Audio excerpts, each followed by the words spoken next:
నమస్కారం ETV news కు స్వాగతం ముందుగా ముఖ్యాంశాలు తమిళ రాజకీయాల్లో అనూహ్య పరిణామాలు శశికళపై పన్నీర్ సెల్వం తిరుగుబాటు సీఎం పదవి నుంచి బలవంతంగా రాజీనామా చేయించారని ఆరోపణ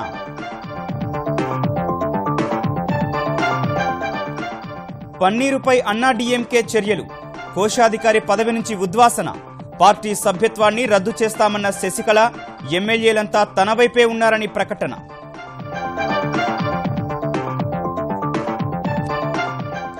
గవర్నర్ నిర్ణయంపై సర్వత్రా ఉత్కంఠ పన్నీర్ సెల్వంకు డీఎంకే మద్దతుపై ఊహాగానాలు ప్రజల అభీష్టం మేరకే కార్యాచరణ ఉంటుందన్న తమిళనాడు సీఎం మూలధన పన్ను మినహాయింపుపై అమరావతి రైతుల విజ్ఞప్తికి జైట్లీ సుముఖత ఆంధ్రప్రదేశ్ అభివృద్ధికి ఉతోధికంగా సాయం చేస్తున్నట్లు పునరుద్ఘాటన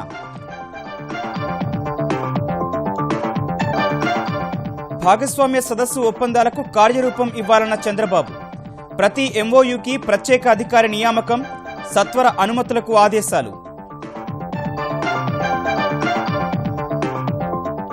డిగ్రీలో 60% మార్కులుంటేనే ఉపాధ్యాయ పోస్టులకు అర్హత గురుకులాల్లో నియామకాలపై టీఎస్పీఎస్సీ కఠిన నిబంధనలు ఆందోళనలో అభ్యర్థులు క్రికెట్ చరిత్రలో అద్భుతం ఆవిష్కృతం 2020 మ్యాచ్లో త్రిశతకం బాదిన ఢిల్లీ కుర్రాడు 72 బంతుల్లో 39 సిక్స్లు 14 ఫోర్లతో పరుగుల వరద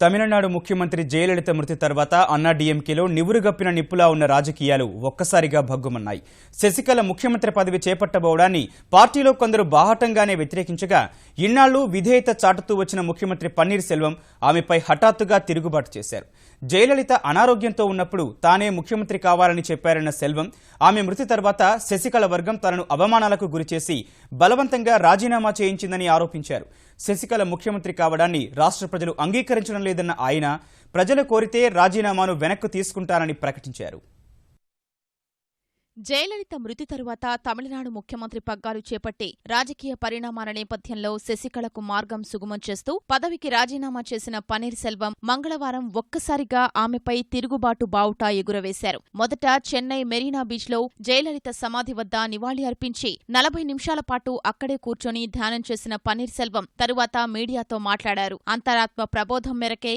అమ్మ స్మృతివనం వద్దకు వచ్చానన్న ఆయన దేశ ప్రజలు పార్టీ కార్యకర్తలకు కొన్ని నిజాలు చెబుతానంటూ బాంబు పేల్చారు పార్టీలో జరుగుతున్న పరిణామాల్ని ప్రజలకు వివరించాలని జయలలిత ఆత్మ తనను ముందుకు నడిపించిందని చెప్పిన సెల్వం మొదట తాను ముఖ్యమంత్రి పదవిపై ఆసక్తి చూపలేదని చెప్పారు ప్రధాన కార్యదర్శిగా మధుసూదన్ పేరు సీఎంగా తన పేరును జయలలితే సూచించినట్లు వివరించిన ఆయన సీఎం పదవి చేపట్టకపోతే పార్టీకి చెడ్డ పేరు వస్తుందని ముఖ్యనేతలు చెప్పినందునే ఆ బాధ్యతలు చేపట్టానని పేర్కొన్నారు జయలలిత చూపిన బాటలో సక్రమంగానే పనిచేశారని తెలిపారు వార్దా తుపాను కారణంగా తలెత్తిన పరిస్థితుల్ని సమర్థంగా ఎదుర్కోవటం వల్ల తన ప్రభుత్వానికి మంచి పేరు వచ్చిందన్న సెల్వం ఇది శశికళ వర్గానికి ఇబ్బందికరంగా మారిందని ఆరోపించారు கட்சியினுடைய சீனியர்கள் என்னை உட்கார வைத்துக் கொண்டு இந்த பதவிக்கும் தொண்டர்களும் மிகப்பெரிய அதிருப்தியில் வருத்தத்தில் இருக்கிறார்கள் அம்மாவுடைய வீட்டில் அங்கே அமைச்சர்கள் தலைமை கழக நிர்வாகிகள் அவர்கள் முதலமைச்சராக வருவதற்கு நீங்கள் தான் அதற்கு ஏற்பாடு செய்ய வேண்டும் என்று சொன்னார்கள் சட்டமன்ற உறுப்பினர்கள் கூட்டம் கூட்டப்பட்டது எனக்கு தெரியாது இதற்காக கூட்டப்பட்டது என்பது தெரியாது நீங்கள் இதற்கு ஒத்துழைக்கவில்லை என்றால் செயல்பாட்டை மீறுவதாக ஆகும் என்று என்னை கட்டாயப்படுத்தினார்கள் శశికళను పార్టీ ప్రధాన కార్యదర్శిని చేసేందుకు దినకరన్ ప్రయత్నిస్తున్నారని వైద్య మంత్రి విజయభాస్కర్ తనకు చెప్పారని వెల్లడించిన పన్నీర్ సెల్వం ఈ క్రమంలో సీఎం పదవికి బలవంతంగా రాజీనామా చేయించారని ఆరోపించారు ஆர்பி உதயகுமார் அந்த மாதிரி பேசினதை என்னுடைய அறைக்கு வந்து கூட்டுறவுத்துறை அமைச்சர் செல்லூர் ராஜ் அவர்கள் என்ன இந்த உதயகுமார் இவளை வந்து சார் ப்ளீஸ் சார் பொறுப்பற்ற தினமா அந்த மாதிரி பேட்டி கொடுத்திருக்கிறாரு அதற்கு அடுத்த நாள் நாடாளுமன்ற துணை சொல்லுமாறு அவருடைய கடிதத்தின் வாயிலாக அவரும் அதே கருத்தை வலியுறுத்துகிறார் என்னை கட்டாயப்படுத்தியதனால் தான் நான் இந்த ராஜினாமாவை அங்கே கையப்படுகின்ற ஒரு இக்கட்டான சூழலுக்கு நான் ஆளாக்கப்பட்டேன். நல்ல அடிப்படையில் நான் இன்றைக்கு இந்த கருத்தை இங்கே பதிய வைக்கிறேன். தன்னந்தனியாக நின்று கூட நான் போராடுவேன். ஒட்டுமொத்த செயல்வரும் எண்ணுகிற ஒருவர்தான் கழகத்தினுடைய பொதுச் செயலராக வர வேண்டும். மக்கள் விரும்பினால், இயக்கத்தினுடைய தொண்டர்கள் விரும்பினால், சட்டமன்ற உறுப்பினர்கள் விரும்பினால் அதை செய்வேன். ఈ ప్రకటనతో పన్నీర్ సెల్వం నివాసం ఎదుట సంబరాలు చేసుకున్న మద్దతుదారులు ఆయనే ముఖ్యమంత్రిగా కొనసాగుతారని సంతోషం వ్యక్తం చేశారు. తిరుగుబావుట ఎగురవేసిన పన్నీర్ సెల్వంపై అన్నాడీఎంకే వేటు వేసింది. ముఖ్య నేతలతో అర్ధరాత్రి వరకు చర్చలు జరిపిన ప్రధాన కార్యదర్శి శశికళ పార్టీ కోశాధికారి పదవి నుంచి పన్నీర్ సెల్వంను తొలగించారు. సభ్యత్వాన్ని కూడా రద్దు చేస్తామని ప్రకటించారు. పార్టీలో ఎలాంటి సంక్షోభం లేదన్న ఆమె ముఖ్యమంత్రి పదవికి రాజీనామా చేయాలని, పన్నీర్ సెల్వంపై ఎలాంటి ఒత్తిడి చేయలేదని, ఆయన ప్రతిపక్ష డీఎంకేతో చేతులు కలిపారని ఆరోపించారు. మరోవైపు సీఎం పదవి చేపట్టేందుకు అవసరమైన మెజార్టీ శశికళకు ఉందన్న అన్నాడీఎంకే నేతలు గవర్నర్ ప్రభుత్వ ఏర్పాటుకు ఆహ్వానిస్తారని చెప్పారు. తమిళనాడు ముఖ్యమంత్రిగా ప్రమాణ స్వీకారం చేసేందుకు సిద్ధమవుతున్న వేళ పన్నీర్ సెల్వం ఇచ్చిన షాక్తో కంగుతిన్న అన్నాడీఎంకే ప్రధాన కార్యదర్శి శశికళ అర్ధరాత్రి పార్టీ ముఖ్యనేతలతో అత్యవసరంగా సమావేశమై సమస్య నుంచి గట్టెక్కే మార్గాల్ని అన్వేషించారు. చెన్నై పోయస్ గార్డెన్లో జరిగిన ఈ సమావేశానికి మెజార్టీ మంత్రులు, ఎమ్మెల్యేలు కూడా హాజరైనట్లు తెలుస్తుండగా భవిష్యత్ కార్యాచరణపై చర్చించారు. అనంతరం పన్నీర్ సెల్వంను పార్టీ కోశాధికారి పదవి నుంచి తొలగించిన శశికళ సీనియర్ మంత్రి డి శ్రీనివాసన్ను ఆ పదవిలో నియమించారు. రాత్రి 1 గంట సమయంలో మీడియాతో మాట్లాడిన ఆమె పార్టీలో ఎలాంటి సంక్షోభం లేదని, నేతలంతా కలిసే ఉన్నట్లు తెలిపారు. పన్నీర్ సెల్వం వెనుక డీఎంకే ఉందన్న శశికళ సెల్వానికి తమ మద్దతు ఉందని డీఎంకే సీనియర్ నేత దురై మురుగన్ ఇటీవల జరిగిన అసెంబ్లీ సమావేశాల్లో చెప్పారని గుర్తు చేశారు.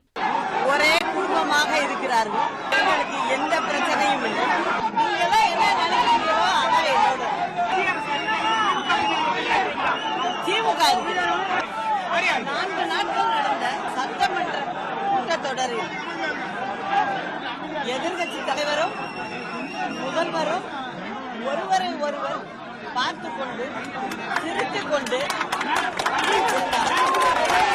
நிர்பந்தப்படுத்தி என்று அவர் யாரோ சொல்லி அதை கேட்டு சொல்கிறார். நீங்கள் அன்று என் பக்கத்திலேயே பார்த்துருக்கீர்கள், பேசிக்கொண்டுதான் இருந்தார். அப்படி இருக்கும்போது ஏன் நிர்பந்தம்? పార్టీ ఎమ్మెల్యేలందరి మద్దతు శశికళకు ఉందని చెప్పిన సీనియర్ నేత తంబిదురై ఆమె ముఖ్యమంత్రిగా ప్రమాణ స్వీకారం చేయడం తథ్యమని తెలిపారు. All 134 members are here only now. They are all united. Therefore, there is no any problem forming a ministry.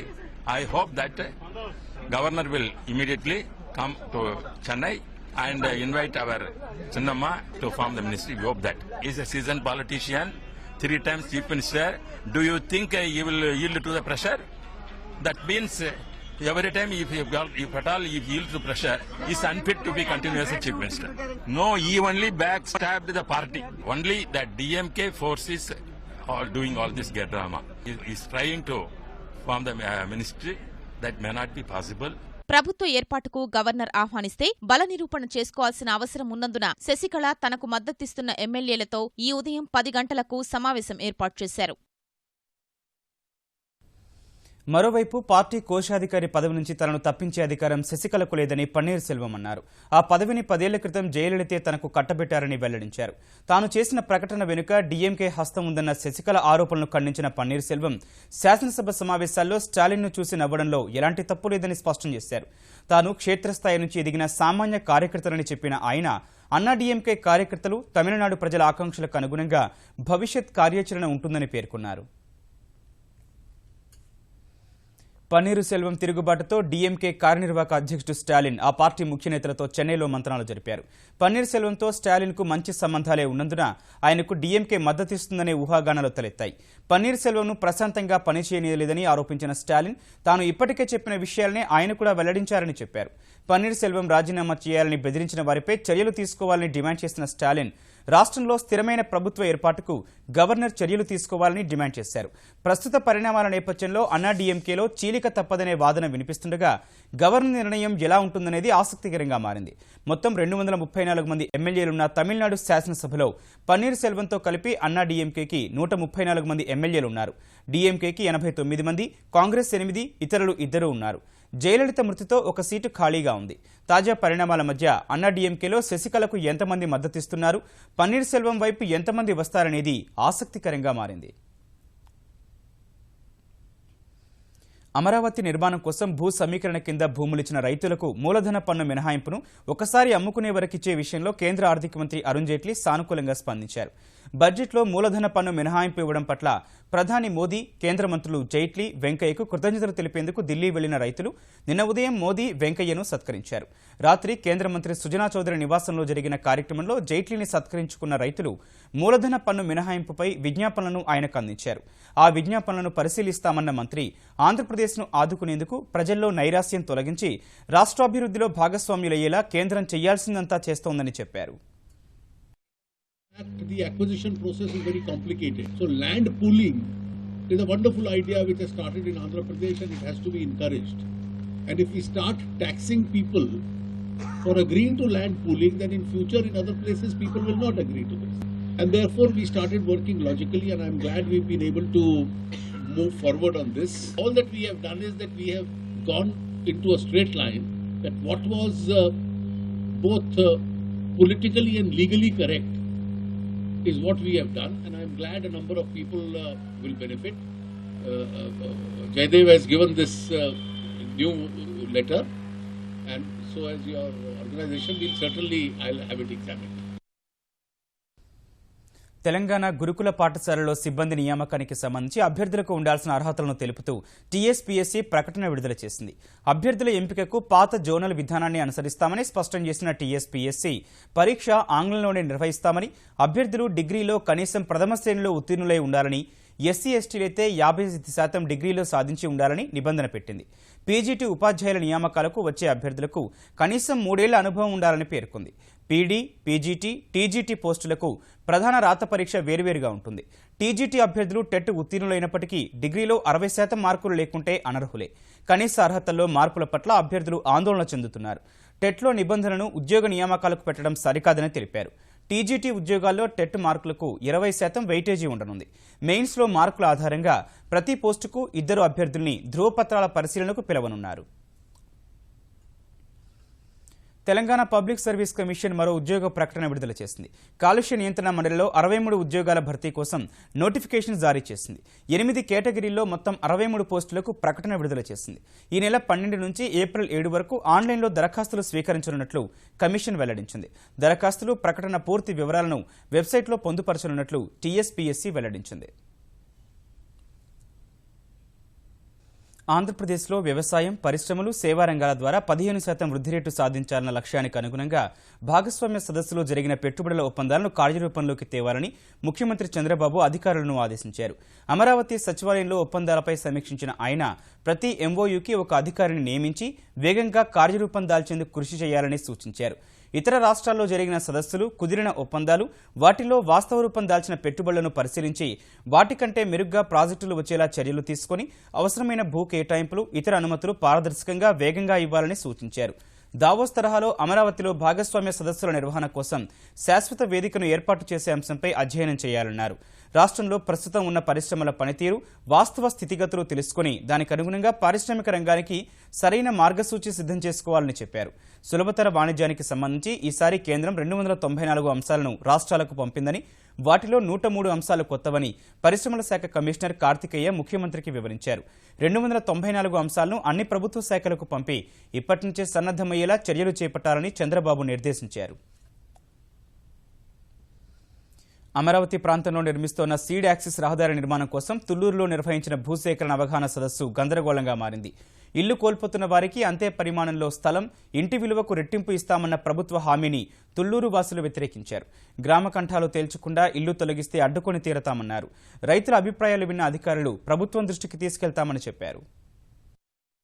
14-15 రేట్లు ఉన్న దాని మీద మీరు డబుల్ ఇస్తా ఉన్నారు. డబుల్ కాదు, ట్రిపుల్ ఇవ్వండి, అంటే 3 రెట్లు ఇవ్వండి. తగాదాలు కానీ ఇంకోటి కానీ ఇంకో కంప్లైంట్ చేయడం కానీ ఏమి లేవు. గ్రామ ఖండానికి మాత్రం వాళ్ళ స్థలాలు ఉన్నాయి కాబట్టి వాళ్ళ స్థలాలు ఎంత అయితే ఉన్నాయో అన్ని ఇచ్చేసేయండి. ఇది కూడా మేము రెజల్యూషన్ పాస్ చేస్తాం. మేమేమో గవర్నమెంట్ కు వ్యతిరేకం కాదు. న్యాయపరంగా మేము అడిగే వాటిని సమంజసంగా మీరు న్యాయంగా మాకు ఇచ్చేదంటే చాలా గొప్ప విషయం. అది నిజంగా చాలా ధన్యవాదాలు. మంచి మాట మాట్లాడారు. కృష్ణా జిల్లాలో తెలుగు రాష్ట్రాల వాటా నిర్వహణ విధి విధానాలు సహా టెలిమెట్రీ ఏర్పాటు ప్రధాన ఎజెండాగా కృష్ణానది యాజమాన్య బోర్డు నేడు సమావేశం కానుంది.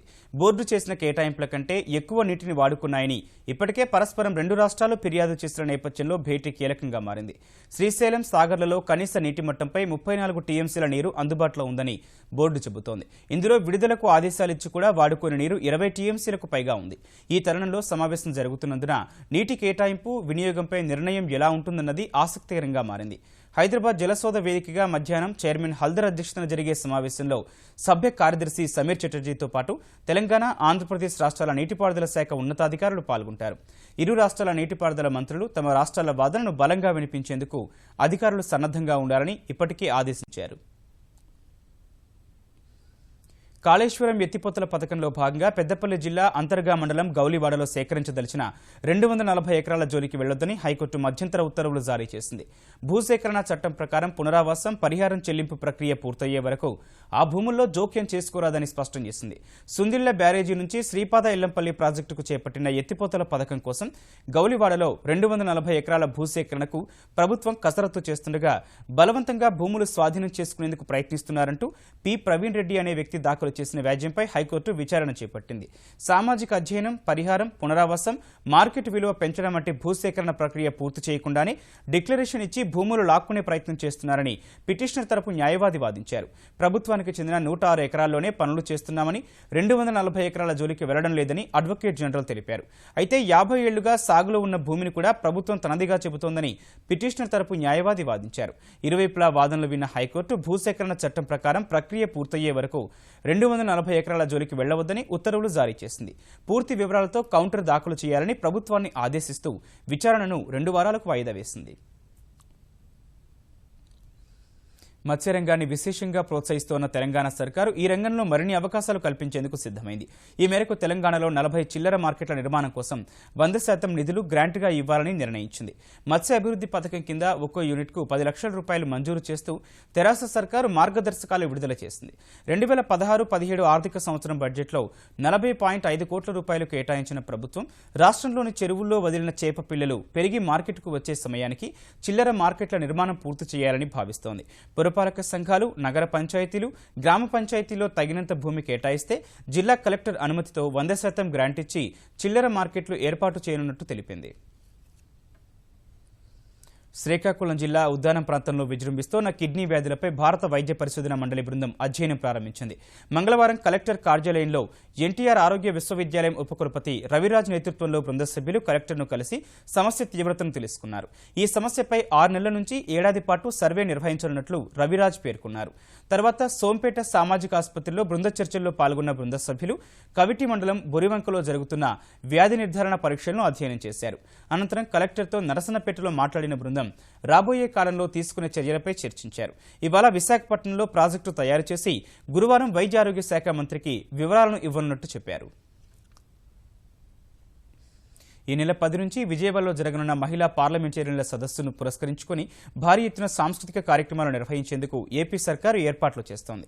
ఈ మేరకు విజయవాడ పవిత్ర సంగమం వద్ద Amaravati music and dance festival నిర్వహించినట్టు తెలిపిన ఏపీ సర్కారు ఇందుకు సంబంధించి ప్రచార చిత్రాన్ని విడుదల చేసింది. ఈ కార్యక్రమంలో బాలీవుడ్ నటి హేమమాలిని, నాట్యాచార్యులు పండిట్ బిర్జు మహారాజ్ నృత్య ప్రదర్శనలు, గాయకులు కవితా కృష్ణమూర్తి, తలత్ అజీజ్ల కచేరీలు ఏర్పాటు చేశారు. ప్రత్యేక ఆకర్షణగా శివమణి, డాక్టర్ ఎల్లా వెంకటేశ్వరరావు, వైలిన్ విద్వాంసుడు ఎల్ సుబ్రహ్మణ్యన్, ఘటవాద్యకారుడు విక్కు వినాయకరం ప్రదర్శనలు ఉండనున్నాయి. మరోవైపు విదేశాలకు చెందిన కళాకారుల బృందం కూడా కచేరీలు నిర్వహించనుంది. భారత అంతరిక్ష పరిశోధన సంస్థ ఇస్రో అంతరిక్ష పరిశోధనలో మరో కీలక ఘట్టానికి తెరదీయబోతోంది. PSLV-C 37 ద్వారా ఈ నెల 15 ఉదయం 9:28 104 ఉపగ్రహాలను ఒకేసారి అంతరిక్షంలోకి పంపనుంది. ఇందుకు సంబంధించి 100 విదేశీ ఉపగ్రహాలతో పాటు స్వదేశానికి చెందిన ఉపగ్రహాలను నిర్దేశిత కక్షలోకి పంపేందుకు సిద్ధమవుతోంది. ఆయా ఉపగ్రహాలు ఇప్పటికే షార్ చేరుకోగా అనుసంధాన ప్రక్రియ కొనసాగుతోంది. విదేశీ శాస్త్రవేత్తలతో పాటు ఇస్రో శాస్త్రవేత్తలు అన్ని రకాల అనుసంధాన పనులను వేగంగా పూర్తి చేస్తున్నారు. ఒకేసారి 104 ఉపగ్రహాలను ఒకే రాకెట్ ద్వారా పంపించడం ప్రపంచంలో ఇదే మొదటిసారి. 2013లో నాసా 29 ఉపగ్రహాలను, 2014లో రష్యా 37 ఉపగ్రహాలను పంపాయి. నరేంద్ర మోదీ సర్కారు అధికారంలోకి వచ్చిన తర్వాత దేశవ్యాప్తంగా సుమారు 3,30,00,000 వరకు మోసపూరిత బినామీ ఎల్పీజీ కనెక్షన్లు రద్దు చేసినట్లు పెట్రోలియం మంత్రి ధర్మేంద్ర ప్రధాన్ తెలిపారు. అంతర్జాతీయ ఎల్పీజీ సమితి ఆధ్వర్యంలో ఢిల్లీలో జరుగుతున్న ఆసియా సదస్సులో ఆయన ఈ మేరకు వివరించారు. 2014లో తాము అధికారంలోకి వచ్చే నాటికి ధనవంతులు, ఎగువ మధ్యతరగతి వారికి కూడా రాయితీతో కూడిన వంట గ్యాస్ కనెక్షన్లు ఉండగా ప్రధాని మోదీ పిలుపుతో ఎంతో మంది రాయితీని వదులుకున్నారని ధర్మేంద్ర చెప్పారు. మోసపూరిత కనెక్షన్లను కూడా గుర్తించడం సహా వాణిజ్య సముదాయాలకు గ్యాస్ మళ్లకుండా సమర్థంగా నిరోధించగలిగామని వెల్లడించారు. ఆధార్ అనుసంధానంతో నేరుగా లబ్ధిదారుల ఖాతాల్లోకి రాయితీలు మళ్లించడం ద్వారా 21,000 కోట్లు ఖజానాకు మిగిలాయన్న ఆయన దాదాపు ఏటా 40,000 కోట్ల రూపాయల వరకు లబ్ధిదారుల ఖాతాల్లో జమ చేస్తున్నామని వివరించారు. 2015-16లో పేదలకు 63 లక్షల వరకు కొత్త గ్యాస్ కనెక్షన్లు ఇచ్చామన్న ప్రధానమంత్రి ఉజ్వల్ యోజన కింద వచ్చే 3 ఏళ్లలో 5 కోట్ల కనెక్షన్లు ఇవ్వాలని లక్ష్యంగా పెట్టుకున్నామని చెప్పారు. క్రికెట్ చరిత్రలో అద్భుతం ఆవిష్కృతమైంది. 21 ఏళ్ల ఢిల్లీ కుర్రాడు 2020లో ఏకంగా త్రిశతకం సాధించి క్రీడాలోకాన్ని నివ్వెరపరిచాడు. ఢిల్లీలోని లలిత్ పార్క్లో ఫ్రెండ్స్ ప్రీమియర్ లీగ్లో మావీ 11, ఫ్రెండ్స్ 11 జట్లు తలపడగా మావీ 11 తరపున ఆడిన మోహిత్ అహ్లావత్ పరుగుల సునామీ సృష్టించాడు. కేవలం 72 బంతుల్లో 39 సిక్సర్లు, 14 బౌండరీల సాయంతో 300 పరుగులు చేసి నాటౌట్గా నిలిచాడు. 18వ ఓవర్ వద్ద 250 పరుగుల మైలురాయిని చేరిన మోహిత్ తర్వాత 12 బంతుల్లోనే మరో 50 పరుగులు చేశాడు. ఆఖరి ఓవర్లో వరుసగా 5 బంతుల్లో 5 సిక్సర్లు బాది 34 పరుగులు రాబట్టాడు. ఫలితంగా మావీ 11 416 పరుగులు చేసింది. లక్ష్య ఛేదనకు దిగిన ఫ్రెండ్స్ 11 216 పరుగుల తేడాతో ఓటమి పాలైంది. ఇంతవరకు 2020లో ద్విశతకం నమోదు కాలేదు. అంతర్జాతీయ క్రికెట్లో క్రిస్ గేల్ 66 బంతుల్లో 175 పరుగులే అత్యధిక స్కోరు. టీ20లో ఏ జట్టు కూడా ఇప్పటిదాకా 300 మార్కు దాటలేదు. అయితే మోహిత్ ఆడిన మ్యాచ్కు అధికారిక హోదా లేనప్పటికీ ఇది అద్భుతమేనని క్రీడా పండితులు కొనియాడుతున్నారు.